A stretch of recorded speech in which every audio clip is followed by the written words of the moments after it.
The Earth Explored has been funded in part by Woodward Clyde Consultants, offering multidisciplinary services in waste management, geotechnical engineering, and the earth and environmental sciences.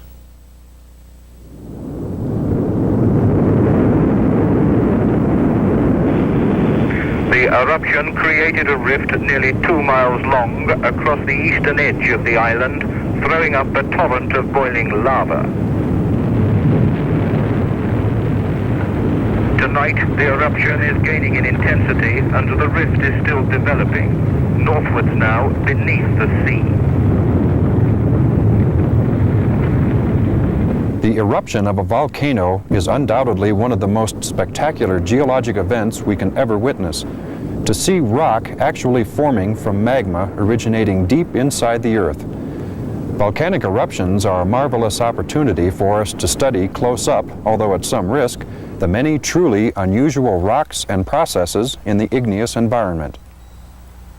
In studying ancient volcanic rocks in the field, we must look at composition, texture, and a number of physical features that will help reveal the rock's identity and history.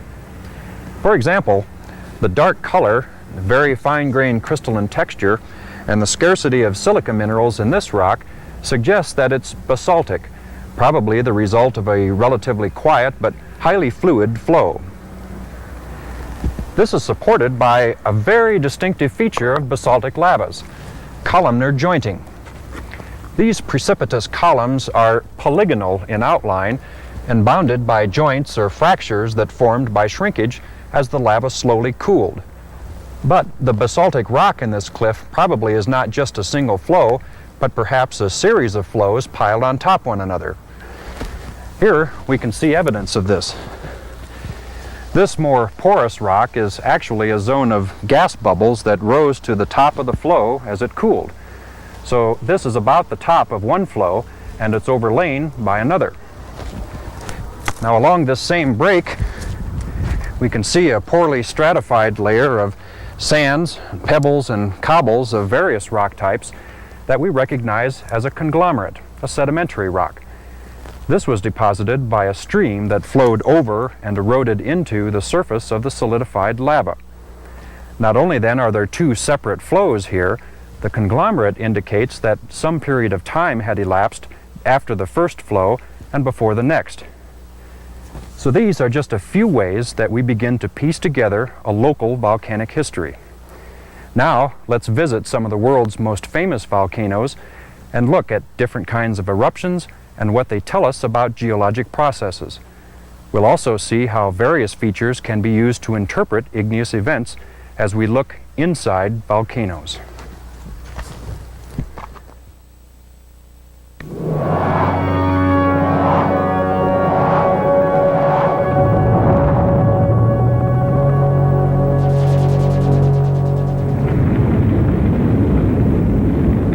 This is the island of Heimaey, which erupted in January 1973, 100 kilometers south of Iceland. The island situated on the mid-Atlantic ridge. The magma that wells up along oceanic rifts is erupted as basalt lava at around 1,000 degrees centigrade.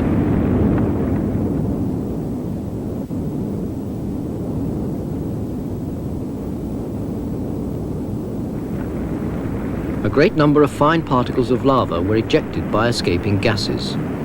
The local fishing village, Vestmannaeyjar, was buried under several meters of volcanic ash.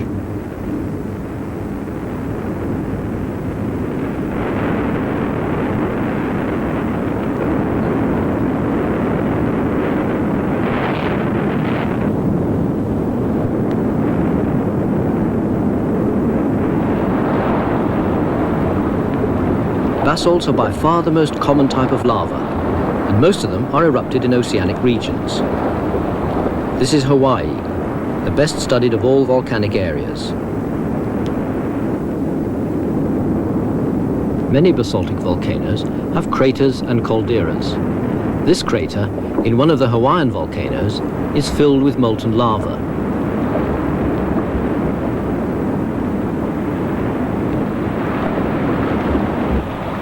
Because these magmas are hot and not very viscous, they flow down the volcano quite fast. The lava flows in channels, bordered by banks of older solidified lava. The banks grow higher as more and more cooling lava is added to them, until eventually a solid crust grows right over the top of the channel, forming a tube which supplies new lava to the front of the flow.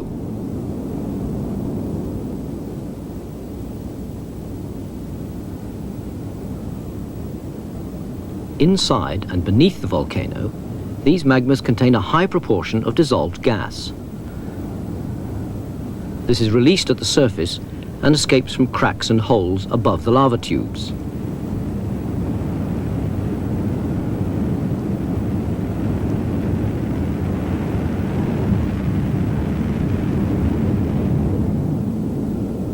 The basaltic lavas, which are so common in Hawaii, form distinctive surface features.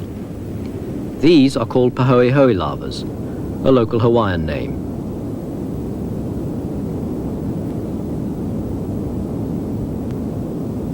Lobes of lava are rolled over each other as the flow advances. The surface also becomes wrinkled as the congealing skin is crumpled up on the cooling lava. This wrinkled surface is well preserved, frozen into the surface of the lava flow. But not all basalts are erupted without violent explosions. Surtsey grew out of the sea in 1963 on top of the mid-Atlantic ridge. It's built of loose, dark volcanic fragments. In the early stages, the sea had access to the erupting vents, and this produced the steam explosions which characterize shallow submarine eruptions. There are many basaltic volcanoes on the continents as well. This is Mount Etna in Sicily, the largest active volcano in Europe. Even though Etna is sitting on top of 30 kilometers of continental crust, these magmas are generated in the mantle and have risen from deep beneath the Earth's crust.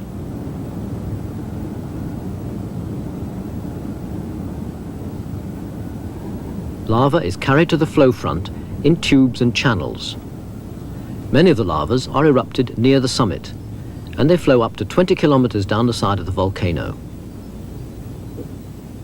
The channels curve and change direction as the flow encounters obstacles. This one has been diverted round a cinder cone. These cinder cones mark the sites of eruptions which occurred well away from the summit. They're small volcanoes, built of bombs and ashes thrown out of the volcanic vent. Most of the lavas are basalts, but very few of them form pahoehoe structures. This flow, like most on Etna, is covered in rubbly scoriaceous blocks, which were broken up by the movement of viscous molten lava beneath. These are called a'a lavas, another Hawaiian name.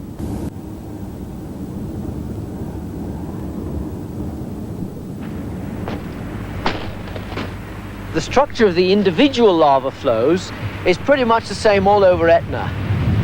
They vary a bit in thickness. This one's just about average. But virtually all of them have got this rubbly base, a massive interior with vesicles, gas bubbles formed as the gases escape from the solidifying magma, and the rubbly top to each of the flows. The rubbly blocks fall down the front of the advancing flow where they're overridden. These flows are more viscous than the pahoehoe lava seen in Hawaii, perhaps because they're erupted at lower temperatures and of slightly different compositions. The lavas erupted in Hawaii, Iceland and Etna are mostly basalts with silica contents of between 45 and 52%. Continental volcanoes sometimes erupt magmas which have much more silica and which are much more viscous. These are called andesites and rhyolites. In May 1980, the eruption of an andesitic volcano was well documented. Mount St. Helens in the western United States gave one of the most violent eruptions ever seen.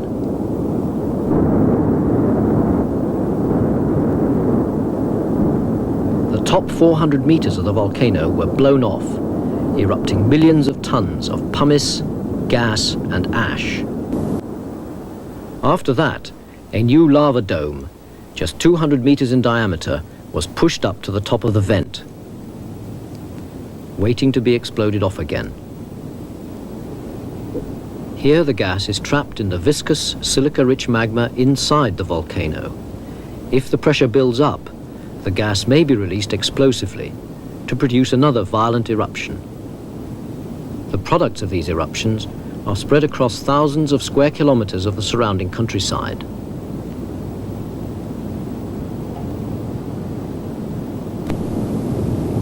Sometimes, large-scale subsidence and explosion expose the internal structure of the volcanic pile. This is a solidified pipe, which once fed magma to the surface.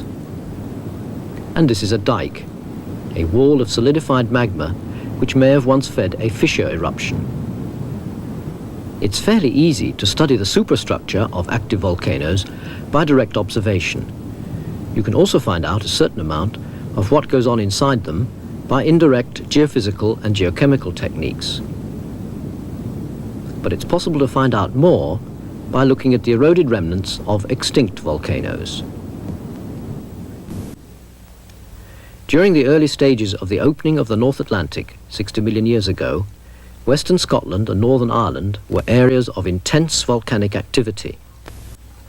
Remnants of the vast plateau lavas erupted during that period are scattered throughout the Inner Hebrides and along the west coast of Scotland. A well-known outcrop of these lavas forms the cliffs around Fingal's Cave on the Isle of Staffa. The magnificent columnar jointing in the central portion of these cliffs is characteristic of basaltic lavas which have cooled slowly.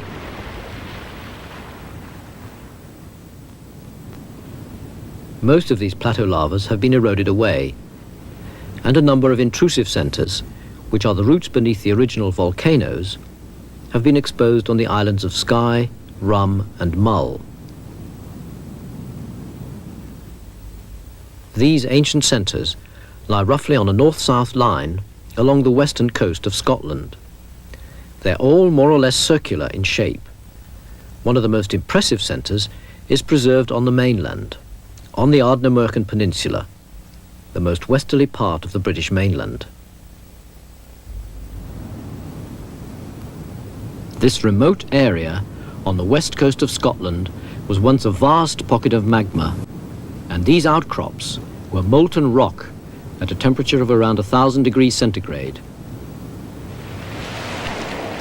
Even though we're well below the ancient volcanoes here, there are still some rocks left which contain very clear evidence of volcanic activity. The rocks that form this small cliff are called vent agglomerates. The rock is composed of blocks of a variety of different rock types, and these are surrounded and bound together by a dark, fine-grained matrix. Well, how do such vent agglomerates form? Obviously, we need a supply of volcanic gas, which would be charged with particles of basaltic ash and perhaps tiny fragments of the older rocks. And as that rose through the volcano, it would tear off fragments of the older igneous rocks, the intrusive and volcanic rocks. These would be carried up in the gas, being rounded and broken and transported up towards the surface and possibly erupted from the Ardnamurchan volcano. Well, if we look at the surface, we can see that it's absolutely jam-packed with a different range of fragments, large and small fragments. You can see that some are very dark in colour. They're obviously intermediate or basic igneous rocks. And some are much lighter in colour.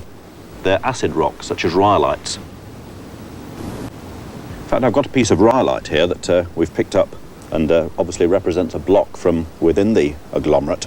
And the most striking feature are these very nice lines that run across it.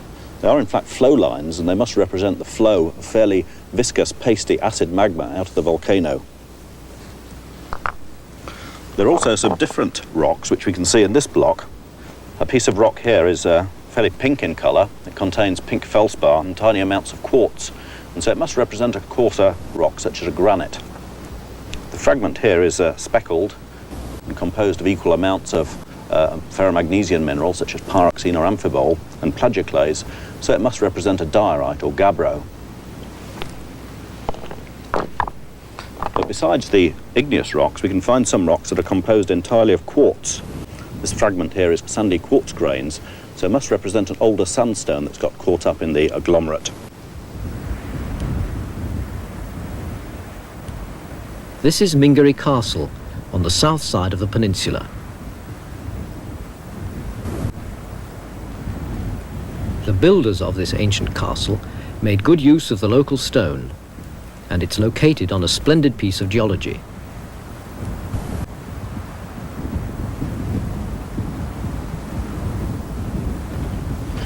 A castle sitting on a sill, an igneous intrusion in sedimentary rocks emplaced parallel to the nearly horizontal bedding planes.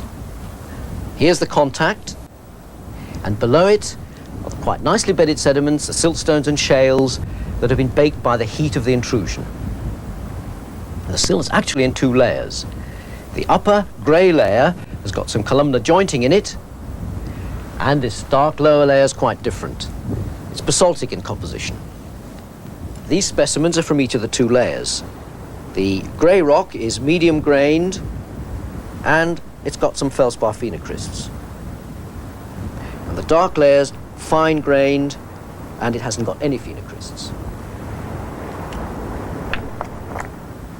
And right at the very base of the sill, immediately above the sediments, the dark layer's even finer grained. And that's because the hot magma was rapidly chilled as it came in contact with the cold sediments. The magma moved along the bedding planes and wedged the strata apart as it went.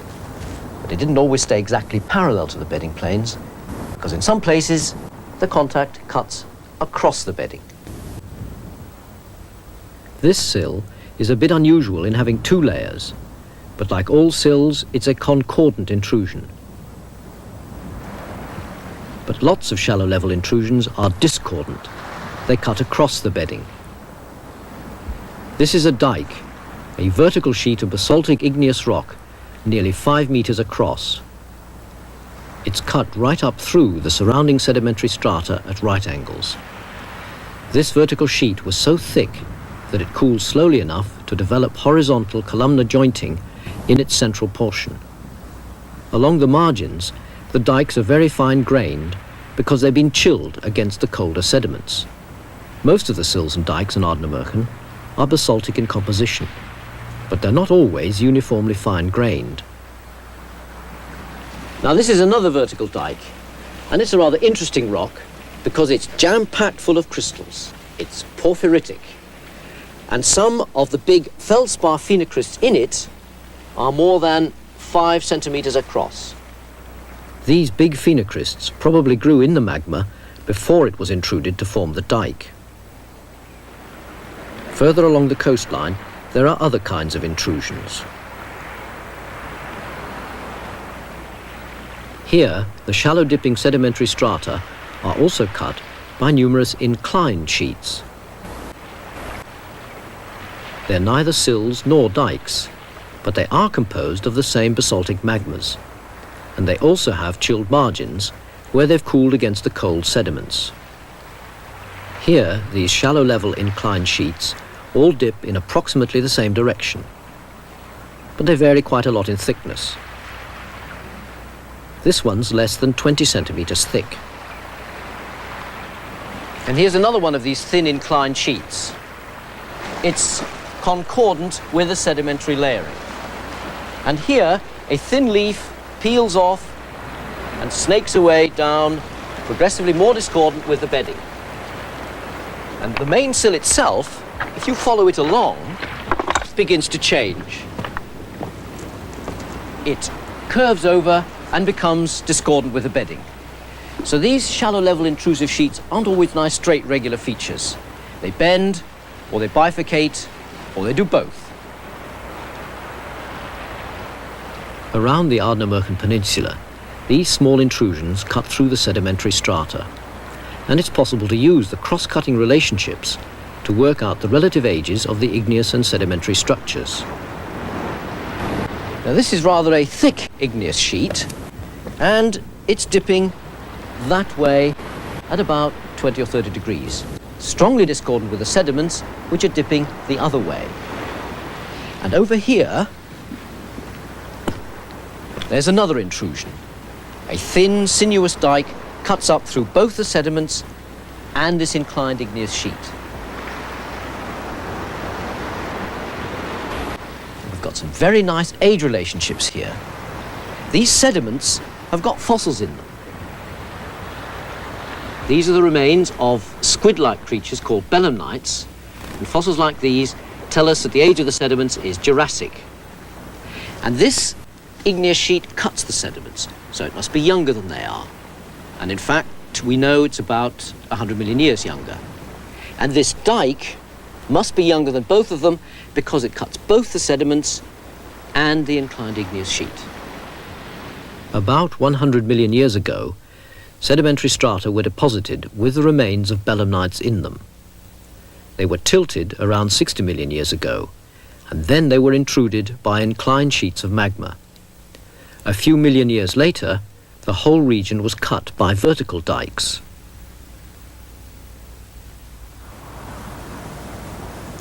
In parts of the coastline, there are so many inclined sheets that there are only thin screens of the older sediments between them.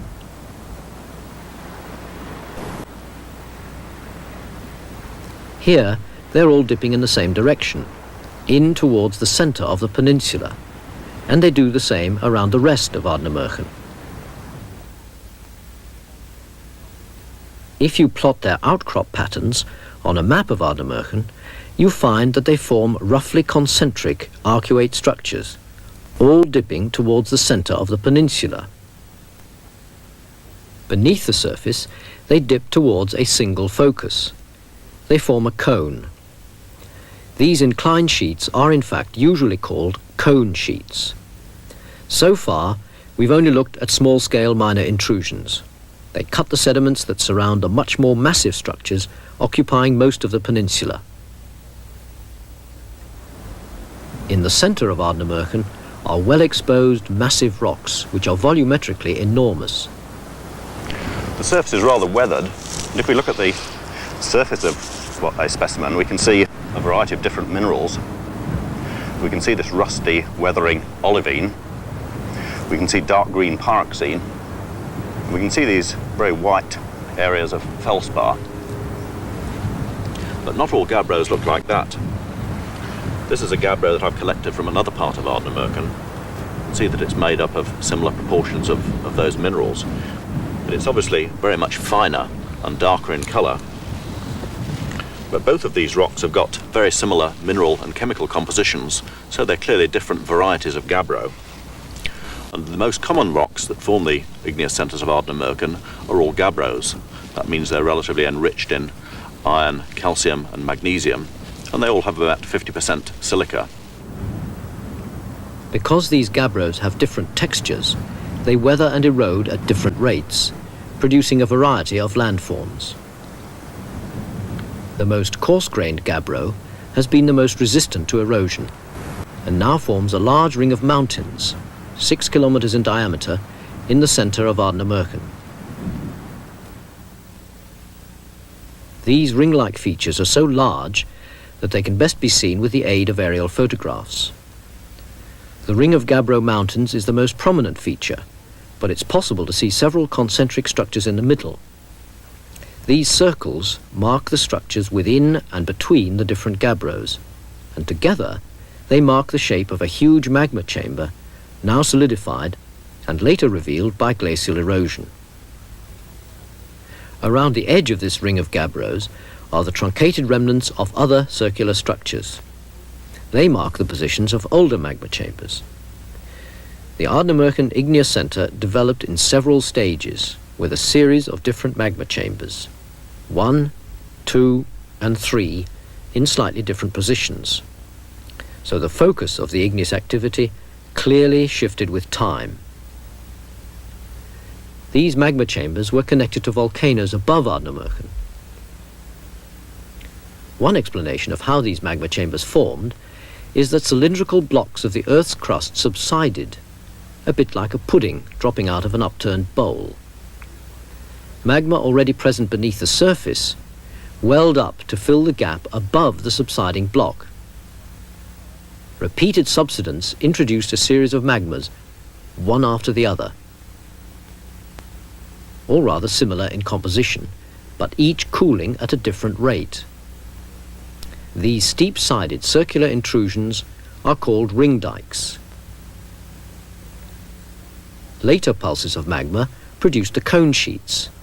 They cut through the surrounding sedimentary strata and through the gabbros in the magma chambers, which by this time had solidified. The distribution of the gabbros and the patterns of the shallow-level minor intrusive sheets, especially the cone sheets, show us that the volcanic centre of Ardnamurchan has got a definite structure, and there's clear evidence of repeated pulses or injections of magma from the mantle into the crust. Some magma erupted at the surface, some solidified in cracks and fissures to form the sills and the dikes and the cone sheets, and large volumes of it crystallized to form the massive gabbros of the ring dikes.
The Earth Explored has been funded in part by Woodward Clyde Consultants, offering multidisciplinary services in waste management, geotechnical engineering, and the earth and environmental sciences.